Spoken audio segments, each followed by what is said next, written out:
அண்மை செய்தியாக பார்த்து வருகிறோம்.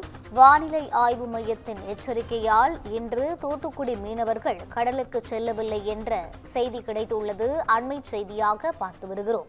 270க்கும் மேற்பட்ட விசைப்படகுகள், 1000க்கும் மேற்பட்ட நாட்டுப் படகுகள் மீன்பிடி துறைமுகங்களில் நிறுத்தி வைக்கப்பட்டுள்ளன. வானிலை ஆய்வு மையத்தின் எச்சரிக்கையால் மீனவர்கள் யாரும் கடலுக்கு மீன்பிடிக்க செல்லவில்லை. அண்மை செய்தியாக பார்த்து வருகிறோம். தென்மேற்கு வங்கக்கடலில் நிலவும் ஆழ்ந்த காற்றழுத்த தாழ்வு மண்டலமாக வலுவிழந்தது. இந்நிலையில் வானிலை ஆய்வு மையத்தின் எச்சரிக்கையால் தூத்துக்குடி மீனவர்கள் கடலுக்கு மீன்பிடிக்க செல்லவில்லை. இதுகுறித்த கூடுதல் விவரங்களோடு இணைகிறார் எமது செய்தியாளர் மணிகண்டன். வணக்கம் மணிகண்டன், முழு விவரங்களை பகிரலாம். வணக்கம் ரூபி.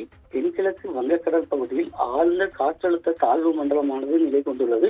இதன் காரணமாக வங்கக்கடலில் மன்னார் வளைகுடா கடல் பகுதி, குமரி கடல் ஆகிய பகுதிகளில் சூறாவளி காற்றானது 35 கிலோமீட்டர் முதல் 55 கிலோமீட்டர் வரை, அவ்வப்போது 65 கிலோமீட்டர் வரையும் சூறாவளி காற்று வீசக்கூடும் என வானிலை ஆய்வு மையம் எச்சரிக்கை விடுத்துள்ளது.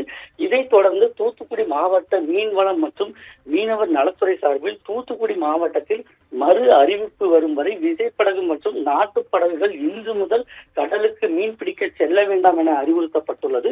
இதைத் தொடர்ந்து தூத்துக்குடி விசைப்படகு மீன்பிடி துறைமுகத்தில் சுமார் 270க்கும் மேற்பட்ட விசைப்படகுகள் மீன்பிடி துறைமுகத்தில் நிறுத்தி வைக்கப்பட்டுள்ளன.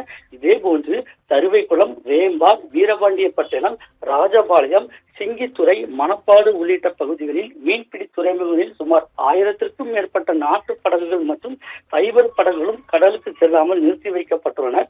இதன் காரணமாக மாவட்டம் முழுவதும் சுமார் 10,000க்கும் மேற்பட்ட மீனவர்கள் வாழ்வாதாரம் இழந்துள்ளனர்.